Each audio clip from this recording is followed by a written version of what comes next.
नमस्कार मित्रों, CDP residence family में आप सब लोगों का हार्दिक अभिनंदन, वंदन एवं स्वागत करते हैं। सर जो आज लेके चल रहे हैं, ये लेके चल रहे हैं आपका, देख लीजिए सर, आप यूपीटेट 2026 के लिए CDP चैप्टर वाइज लेके चल रहे हैं। क्या लेके चल रहे हैं? Chapter wise. और जो जिसमें हम लेके चल रहे हैं सर प्रैक्टिस सेट 5। और जो चैप्टर रहेगा सर हमारा वो रहेगा बाल विकास एवं शिक्षा मनोविज्ञान। चैप्टर क्या रहेगा? बाल विकास एवं शिक्षा मनोविज्ञान। बाल विकास और शिक्षा मनोविज्ञान के कुछ हम प्रश्न हल करेंगे। क्या करेंगे? बाल विकास तथा शिक्षा मनोविज्ञान के कुछ हम प्रश्नों को हल करेंगे, जिसमें ग्राउथ एंड डेवलपमेंट को लेंगे। चलिए स्टार्ट करते हैं बाल विकास एवं उससे संबंधित प्रश्नों को सर, है ना। चलिए स्टार्ट करते हैं। पहला प्रश्न है हमारी स्क्रीन पर। प्रश्न कह रहा है सर, प्रश्न कुछ इस प्रकार कह रहा है। क्वेश्चन नंबर 1 कह रहा है अध्ययन शिक्षा मनोविज्ञान का महत्वपूर्ण अंग है ना। कि मनोविज्ञान के अध्ययन में महत्वपूर्ण अंग किसका है, ये आपको आंसर देना है। वो कह रहा है पशु विकास या मानव विकास या दोनों या कोई नहीं। तो आपको पता है जब हम आपका शिक्षा मनोविज्ञान पढ़ते हैं, है ना, और ये हमने आपको ऑलरेडी पहले बताया है कि देख लो। चलो इसको एक्सप्लेन कर लेते। शिक्षा को क्या कहेंगे? एजुकेशन। एजुकेशन दो शब्दों से मिलके बना है, एडू प्लस कैटम। एडू का मतलब है आंतरिक, प्लस केटम का मतलब है बाहरी, अर्थात अंदर से बाहर की ओर। क्या हो गया इसका मतलब? अंदर से बाहर की ओर। अर्थात हम कह सकते हैं, अर्थात पहले सीखो,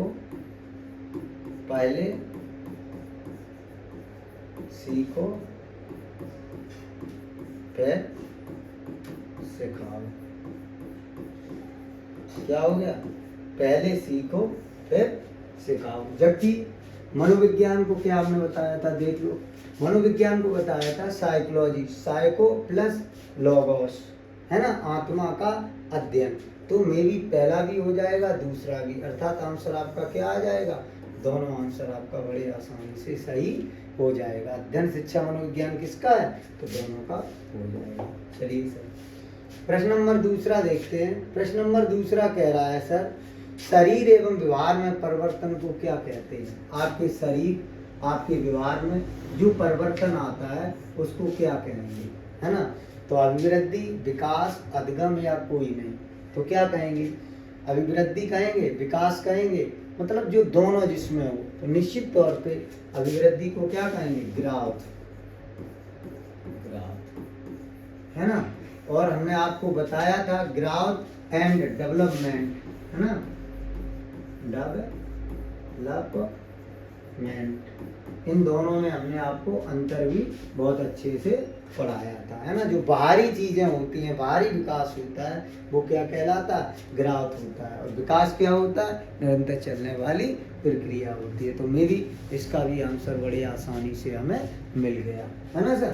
चलिए अब देख लेते हैं क्वेश्चन नंबर 3। क्वेश्चन नंबर 3 क्या कह रहा है? ये कह रहा है विकास की प्रक्रिया कब से प्रारंभ होती है। ये इसमें कह रहा है जो हमारा विकास है इसकी प्रक्रिया कब से प्रारंभ होती है ना। तो आपको पता है विकास एक निरंतर चलने वाली प्रक्रिया है। तो हमने बताया था माँ के गर्भ में, एक स्टार्टिंग हमने कुछ ऐसे बताया था। सबसे पहले क्या होगा? निषेचन की क्रिया होगी, निषेचन क्रिया होगी, है ना। और जब निषेचन क्रिया होगी तो माँ के गर्भ में 3 अवस्थाएं बनेंगी, बताया था। 0 से 2 सप्ताह, 2 से 7 सप्ताह, 7 से 11 जन्म पूर्व, 0 से 2 सप्ताह, है ना। और 2 सप्ताह में जो युक्ता नामक पदार्थ होता है वो कहाँ चिपक जाता है? माँ के गर्भाशय से। फिर इस अवस्था की 3 अवस्थाएं होती हैं, है ना, मीसोडर्म, एक्टोडर्म, एनोडर्म। फिर इसके बाद क्या होता है? बालक कहाँ आ जाता है? गर्भ से बाहर आ जाता है। कहाँ आ जाता है? गर्भ से बाहर आ जाता है।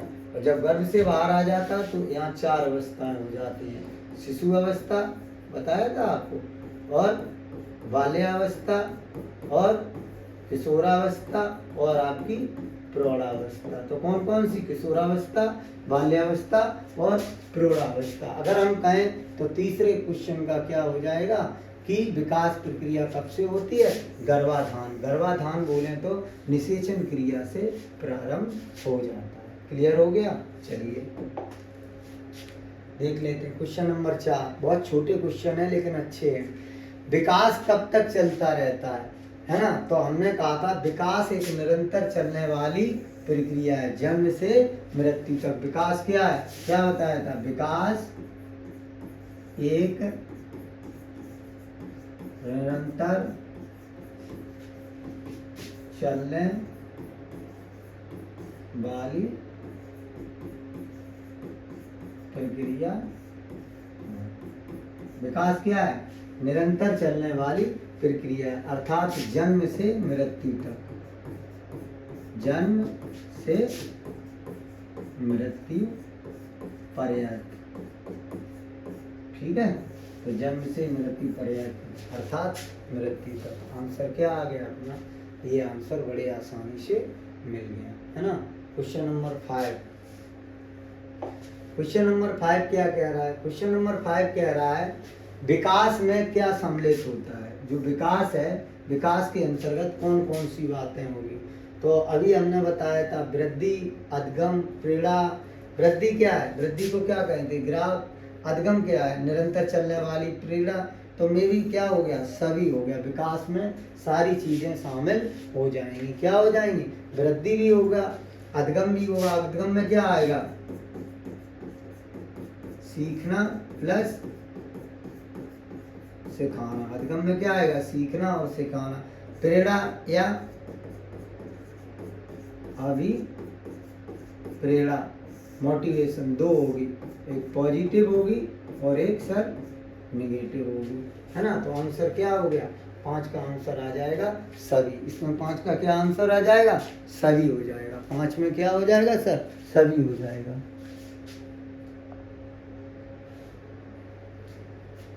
चलिए अब देख लेते हैं क्वेश्चन नंबर 6। क्वेश्चन नंबर 6 कह रहा है विकास का सिद्धांत किससे संबंधित है?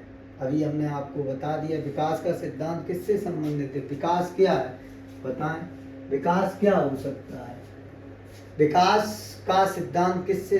स्थिरता से, निरंतरता से, असंगति से। तो विकास किससे होगा? स्थिरता से, है ना।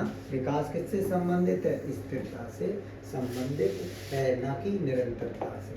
चलिए 7वां क्वेश्चन। 7वां क्वेश्चन क्या कह रहा? विकास का सिद्धांत कौन सा है? इसमें से जो 4 ऑप्शन दिए गए हैं इनमें ये पूछ रहा है कौन सा विकास का सिद्धांत है। 4 ऑप्शन में से देख लो, एकीकरण का या विभाजन का या असंतुलन का या कोई नहीं। एकीकरण या विभाजन या असंतुलन या कोई नहीं। 7वां क्वेश्चन बताएं आप क्या होगा?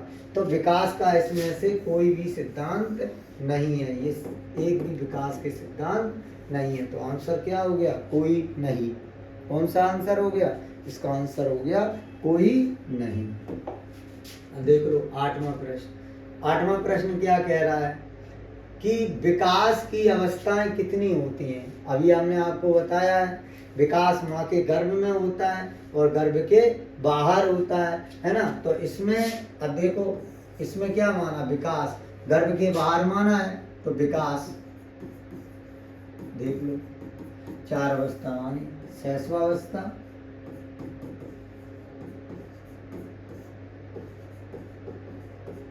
दूसरी बाल्यावस्था, तीसरी किशोरावस्था और चौथी प्रौढ़ावस्था।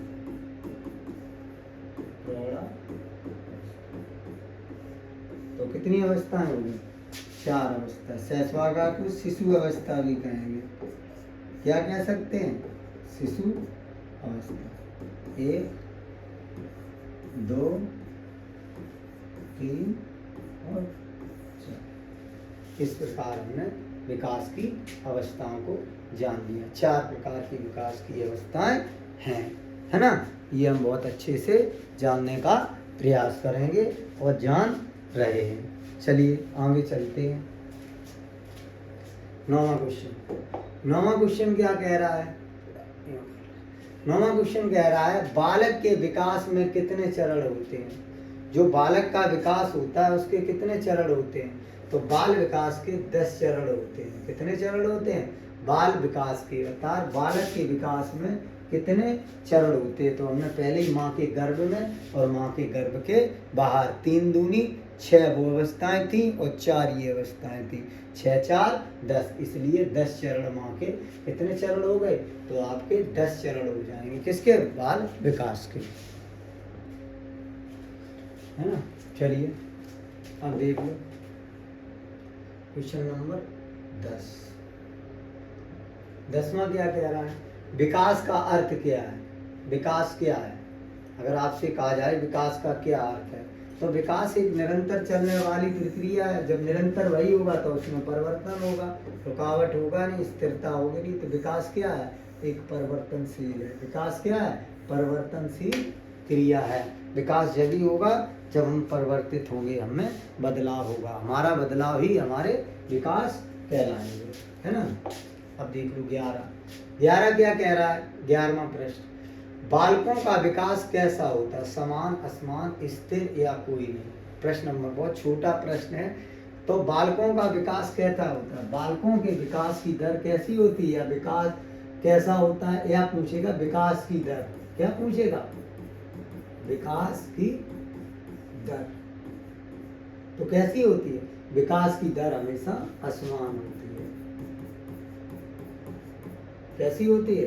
बालक के विकास की दर हमेशा असमान होती है। बालक के विकास की दर कैसी होती है? असमान होती है ना। चलिए 12वां देख लो। 12वां कह रहा है विकास का सिद्धांत किसने दिया? देखिए आंसर बताइए आप लोग आसानी से। विकास का सिद्धांत निम्नलिखित में से किसने दिया? पढ़ाया है, बहुत अच्छे से पढ़ाया है। विकास का सिद्धांत किसने? हरलॉक ने, फ्रायड ने, पियाजे ने या और कोई? देख लिए, हरलॉक है, फ्रायडे है। 12वां क्वेश्चन देखिए आसानी से, है ना। विकास का सिद्धांत, तो हमने एक ट्रिक बताई थी। विकास जब ही होगा जब आप अपने आप को लॉक कर लोगे। ऐसे कुछ बताया था ट्रिक में हमने क्या बताया था? आपका विकास तभी होगा जब आप चीजों को साथ लॉक हो जाओगे। तो हरलॉक ने विकास का सिद्धांत दिया। किसने दिया? हरलॉक ने विकास का सिद्धांत दिया। हमने सारी डेफिनेशन को आपको ट्रिक्स में बताने का प्रयास किया, ट्रिक्स में बताया भी है। क्या किया? ट्रिक्स में बताया भी है। 13वां प्रश्न देखो, विकास का क्रम कैसा होता है? 13वां क्वेश्चन कि वो ये कह रहा है विकास में क्रम कैसा होता है, बताएं आप लोग। विकास का जो क्रम है ना, पहला आंसर दे रहा है विकास के क्रम में गुणात्मक, मात्रात्मक। विकास का क्रम कैसा होगा? ना तो गुणात्मक होगा ना मात्रात्मक। विकास का क्रम हमेशा असंगत होता है। कैसा होता है? असंगत होता है। विकास का क्रम कैसा होता है? असंगत होता है। विकास का क्रम कैसा होता है? विकास का क्रम कैसा होता है? असंगत होता है। अब देख लो 14वां प्रश्न। 14, विकास के 2 आधार क्या हैं? तो हमने आपको बहुत अच्छे से बताया है, कई बार बताया है कि यूपी टेट के अंतर्गत यही प्रश्न ज्यादा पूछा जाता है। विकास के 2 आधार, तो विकास के आधार क्या होता है? विकास वंशानुक्रम एवं वातावरण की अनुक्रिया है, अर्थात दोनों हो जाएंगे। क्या होगा? विकास वंशानुक्रम, देखो ऐसे, विकास वंशानुक्रम एवं वातावरण की अनुक्रिया का प्रतिफल है। अनुक्रिया का प्रतिफल है। क्या है? अनुक्रिया का प्रतिफल है। तो विकास क्या है? वंशानुक्रम एवं वातावरण की अनुक्रिया का प्रतिफल क्या कहलाएगा? विकास। तो दोनों हो जाएगा। यहाँ से यूपी टेट के अंतर्गत प्रश्न पूछता है। तो ये तो प्रश्न आपको याद ही रखना है। क्या करना है? इस प्रश्न को आपको याद ही रखना है बड़े आसानी से, है ना। अब देखते हैं 15वां प्रश्न कह रहा है अभिवृद्धि क्या प्रकट करती है? मानसिक परिवर्तन, शारीरिक परिवर्तन या सभी?